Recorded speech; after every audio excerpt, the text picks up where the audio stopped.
Salir de deudas no es un problema financiero, es un problema de conciencia. Esta es una de las primeras verdades que aprendí y que cambió por completo mi relación con el dinero. Durante años, como muchas personas, creí que mis deudas eran consecuencia de no ganar lo suficiente. Pensaba que si algún día llegaba más dinero, todo se acomodaría solo. Pero la sabiduría judía enseña algo muy distinto. Si el desorden vive en la mente, el dinero que llegue solo amplificará ese desorden. La primera clave que transformó mi vida fue entender que el dinero no obedece al deseo, obedece al orden. Nadie sale de deudas deseando con más fuerza. Se sale de deudas cuando se aprende a mirar la realidad sin autoengaño. En la tradición judía existe una idea muy clara. No se puede corregir lo que no se reconoce. Mientras una persona evita mirar sus números, evita tomar responsabilidad. Y mientras evita la responsabilidad, permanece atrapada. El día que me senté a ver exactamente cuánto debía, a quién le debía y por qué había llegado a ese punto, fue incómodo, pero fue liberador. La Torá enseña que la luz entra donde hay verdad, no donde hay excusas. Ese acto de honestidad brutal fue el primer paso para que el dinero dejara de ser un enemigo invisible y se convirtiera en algo manejable. La segunda clave fue comprender que gastar no es el problema. Gastar sin conciencia sí lo es. La mayoría de las personas no sabe en qué se le va el dinero porque nunca aprendió a asignarle propósito. En la sabiduría judía, cada recurso tiene una función. Cuando el dinero no tiene función clara, se dispersa. Y lo que se dispersa, se pierde. Aprendí a decidir antes de gastar, no después. Decidir cuánto iba a cada cosa, incluso cuando parecía poco. Este hábito, repetido todos los días, empezó a devolverme algo que había perdido sin darme cuenta: control. Y cuando una persona recupera el control, recupera la calma. Y cuando hay calma, empiezan a aparecer mejores decisiones. Otra enseñanza profunda fue dejar de vivir desde la comparación. Compararse es una forma silenciosa de pobreza. La Torá advierte constantemente sobre el deseo que nace de mirar lo que otros tienen. No porque sea malo aspirar, sino porque la comparación distorsiona el criterio. Yo gastaba muchas veces no por necesidad, sino por querer sostener una imagen. Cuando dejé de intentar parecer y empecé a enfocarme en ser estable, mi economía empezó a respirar. Salir de deudas también me enseñó que no todo ingreso es bendición. Esto puede sonar extraño, pero es una verdad poderosa. Hay dinero que llega acompañado de estrés, desorden y culpa. Ese dinero nunca se queda. La sabiduría judía insiste en que el dinero debe entrar por caminos limpios, no solo legales, sino coherentes con la conciencia. Cuando aceptas ingresos que no respetas, algo dentro de ti empieza a sabotear su permanencia. Poco a poco entendí que multiplicar ingresos no comienza buscando más oportunidades, sino volviéndome una mejor vasija. La Torá utiliza mucho esta metáfora. El contenido depende del recipiente. Si el recipiente tiene grietas, no importa cuánto se vierta, siempre se perderá algo. Mis grietas eran impulsividad, falta de planificación y miedo. Trabajar en eso fue más importante que cualquier estrategia externa. Una clave decisiva fue aprender a separar. Separar dinero para pagar deudas, separar dinero para vivir, separar dinero para dar, aunque fuera poco. Esta práctica cambia la psicología por completo. Enseña a la mente que el dinero no es caos, es flujo. Y donde hay flujo, hay continuidad. Dar, incluso en medio de deudas, fue una de las decisiones más contraintuitivas que tomé. Pero la Torá no ve la generosidad como pérdida, sino como entrenamiento de abundancia. No se trata de dar irresponsablemente, sino de no cerrarse por miedo. El miedo contrae, y lo que se contrae se bloquea. También aprendí a respetar el proceso. Salir de deudas no fue inmediato, multiplicar ingresos tampoco, pero cada mes había menos presión y más claridad. La sabiduría judía enseña que la prisa es enemiga de la construcción. Todo lo que se acelera artificialmente se rompe. Yo dejé de buscar soluciones mágicas y empecé a construir hábitos simples, repetidos todos los días. Entendí que el dinero se comporta como una relación. Si solo lo buscas cuando lo necesitas, si lo tratas con ansiedad o resentimiento, se aleja. Cuando lo tratas con respeto, orden y paciencia, se queda. Esta comprensión cambió mi actitud diaria. Dejé de pelear con el dinero y empecé a escucharlo. En esta primera etapa, la deuda dejó de ser una condena y se convirtió en una maestra. Me mostró dónde estaba desordenado, dónde vivía desde el impulso y dónde necesitaba crecer. Y al mismo tiempo, empezó a abrir la puerta a algo nuevo. Ingresos que ya no se escapaban tan rápido como llegaban. Voy a profundizar en las claves que permitieron no solo salir de deudas, sino empezar a multiplicar ingresos de forma sostenida, sin estrés constante y sin depender de golpes de suerte. Multiplicar ingresos no empezó cuando encontré la gran oportunidad. Empezó cuando dejé de desperdiciar energía. Esta fue una de las lecciones más duras y al mismo tiempo más liberadoras que aprendí. Durante años creí que necesitaba hacer más cosas, trabajar más horas, aceptar cualquier ingreso que apareciera. Pero la sabiduría judía enseña algo distinto. No todo esfuerzo genera valor, y no todo valor merece ser perseguido. La segunda etapa del proceso fue aprender a dirigir la energía con intención. El dinero responde a la concentración. Cuando una persona dispersa su atención en demasiadas direcciones, su impacto se diluye. Yo hacía muchas cosas a medias, sin profundidad. Cuando decidí enfocarme en pocas actividades, pero hacerlas bien, los ingresos comenzaron a estabilizarse. La Torá insiste en la importancia de la constancia, no como repetición mecánica, sino como compromiso diario. Hacer lo correcto todos los días, incluso cuando no se ven resultados inmediatos, es una forma de fe práctica. No fe ciega, sino fe en el proceso. Esta mentalidad cambió por completo mi relación con el trabajo.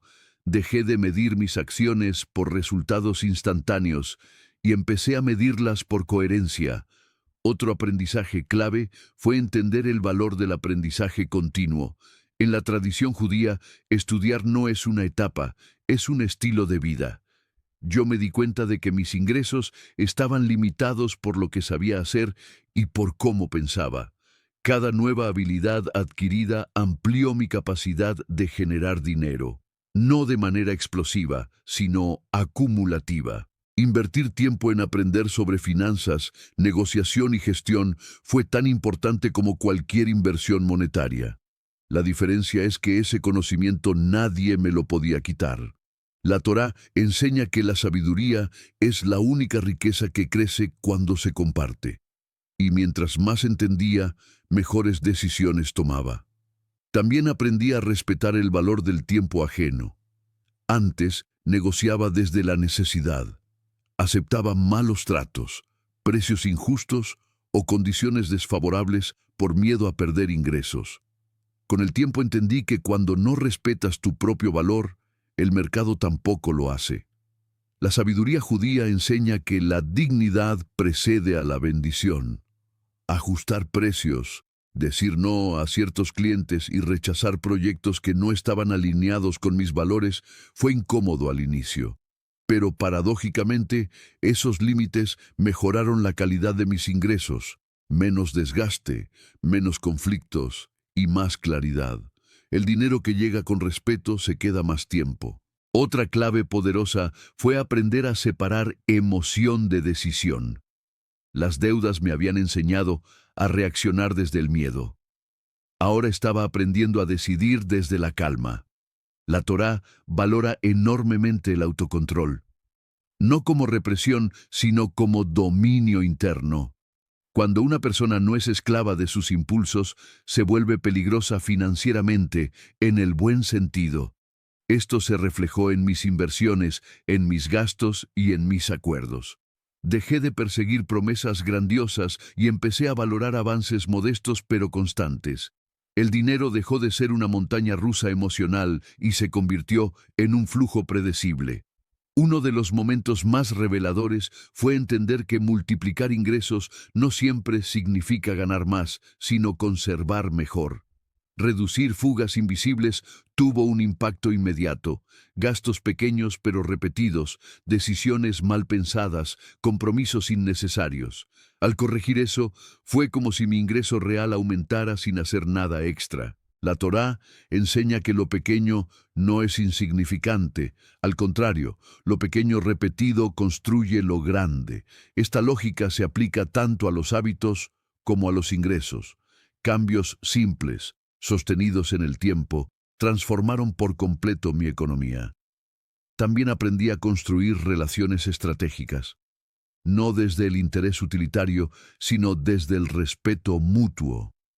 En la sabiduría judía, la comunidad es un multiplicador. Nadie prospera solo. Las oportunidades más valiosas llegaron a través de personas que confiaban en mí, no de anuncios o promesas externas. La confianza se construye lentamente, pero una vez establecida, abre puertas que el dinero no puede forzar. Cumplir la palabra, llegar a tiempo, responder con honestidad, incluso cuando no era conveniente, fue sembrando algo que más adelante se transformó en ingresos estables. En esta segunda etapa, entendí que multiplicar ingresos no es acelerar, es profundizar. No es expandirse sin control, es fortalecer la base. Cada mejora interna se reflejaba afuera. Cada ajuste mental producía un ajuste financiero, y aunque todavía había retos, algo ya había cambiado para siempre. Dejé de sentir que el dinero me perseguía o me rechazaba. Empecé a sentir que caminábamos en la misma dirección. Voy a compartir las claves que consolidaron esta transformación y permitieron pasar de estabilidad a crecimiento real, sin perder paz ni propósito. Llegar a un punto de estabilidad financiera no significa que el trabajo esté terminado. En realidad, es ahí donde comienza la fase más delicada. Sostener el crecimiento sin volver a caer en los errores del pasado. Esta etapa exige más conciencia que la anterior, porque el peligro ya no es la escasez, sino la comodidad. La sabiduría judía advierte que cuando una persona empieza a ganar mejor, corre el riesgo de relajarse internamente, de pensar que ya entendió todo. Ese momento es crítico, porque el exceso de confianza suele abrir la puerta a decisiones descuidadas. Yo tuve que aprender que el mismo orden que me sacó de deudas debía acompañarme incluso cuando las cosas iban bien. Una de las claves más importantes fue aprender a separar crecimiento de estilo de vida. Antes, cada mejora en ingresos venía acompañada de un aumento inmediato en gastos. Era una forma inconsciente de validar el éxito. La Torá enseña algo muy distinto. Primero, se fortalece la estructura, luego se disfruta el fruto. Invertir antes de consumir fue un cambio radical. Esto no significa vivir en privación, sino vivir con intención. Disfrutar sin desorden, celebrar sin comprometer la base. Cuando dejé de aumentar mis gastos al mismo ritmo que mis ingresos, empecé a generar un excedente real. Ese excedente se convirtió en la semilla para multiplicar. Otra enseñanza profunda fue entender que el dinero necesita dirección constante. No basta con organizarlo una vez.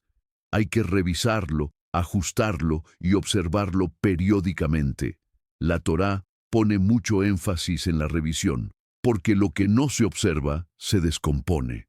Revisar números dejó de ser una carga y se convirtió en una herramienta de claridad. También aprendí a respetar los ciclos. No todos los meses son iguales. Hay temporadas de expansión y temporadas de ajuste. Antes, cualquier baja me generaba ansiedad.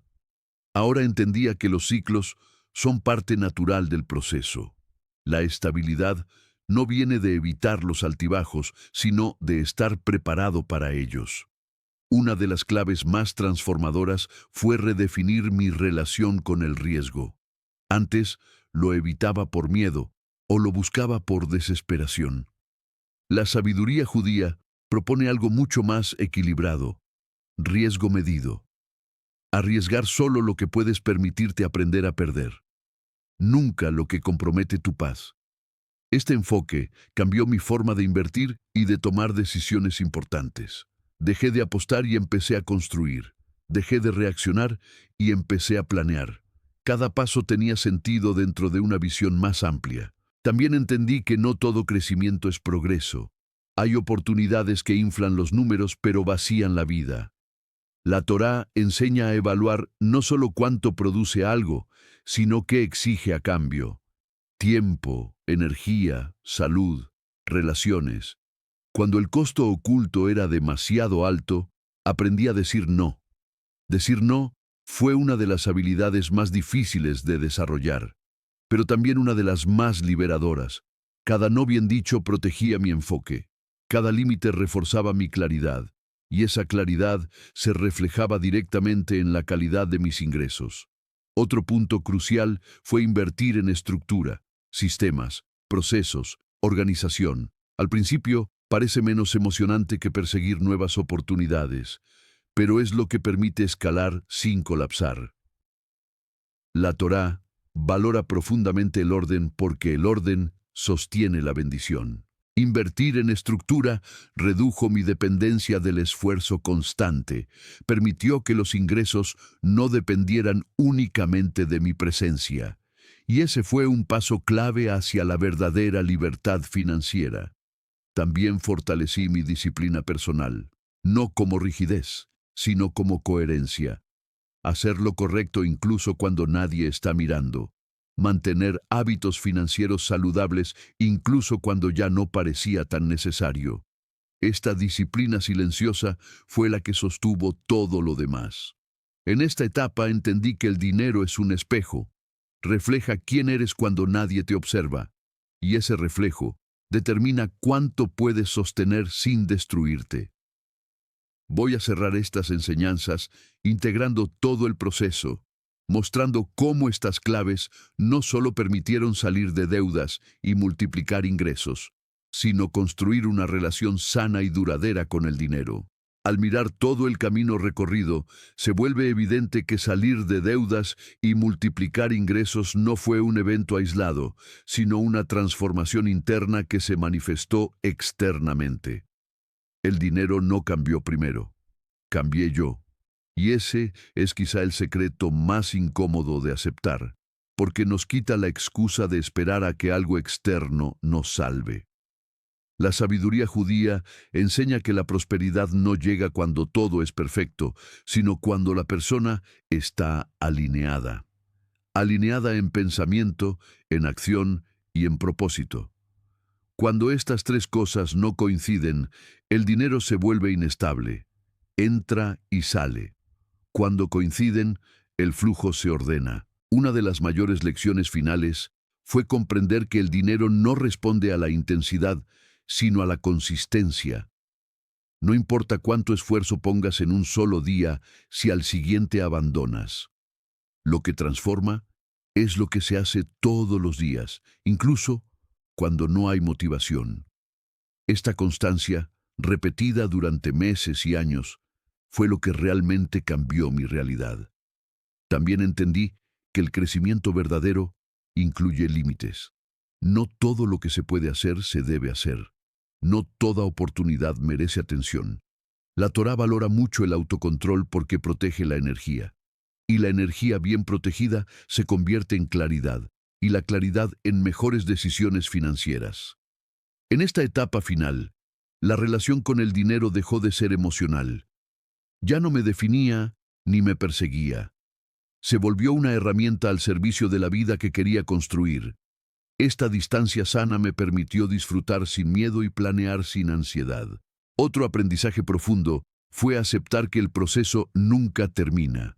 Siempre hay algo que mejorar, algo que ajustar, algo que aprender. Y eso no es una carga, es una ventaja. Quien cree que ya llegó, se estanca. Quien entiende que siempre está en construcción, se mantiene flexible y fuerte. La Torá enseña que la riqueza más peligrosa es la que viene acompañada de arrogancia. Por eso, la gratitud se volvió una práctica diaria. Reconocer lo avanzado sin olvidar de dónde venía me mantuvo con los pies en la tierra. Y esa humildad protegió lo construido. También se consolidó una visión más amplia del éxito. Ya no medía mi progreso solo en números, sino en paz, tiempo, relaciones y propósito. El dinero empezó a ocupar su lugar correcto, ni por encima ni por debajo, sino al centro, como una herramienta. Mirando atrás, entiendo que cada deuda fue una lección, cada error un ajuste, cada demora una preparación. Nada fue desperdiciado. Todo tuvo sentido dentro de un proceso más grande. Y eso cambia por completo la forma en que uno enfrenta los desafíos futuros. Hoy puedo decir que el dinero dejó de ser una fuente de miedo y se convirtió en un aliado. No porque sea perfecto, sino porque es comprendido. Y cuando algo se comprende, se puede gestionar. Este camino, basado en la sabiduría judía, no promete milagros instantáneos. Promete algo mejor: estabilidad, claridad y crecimiento real. Promete una relación sana con el dinero que puede sostenerse en el tiempo. Si algo de esto resonó contigo, no lo veas como inspiración pasajera. Véelo como una invitación a ordenar, a observar y a construir con paciencia. El cambio no ocurre de golpe. Ocurre cuando decides no volver atrás. Shalom.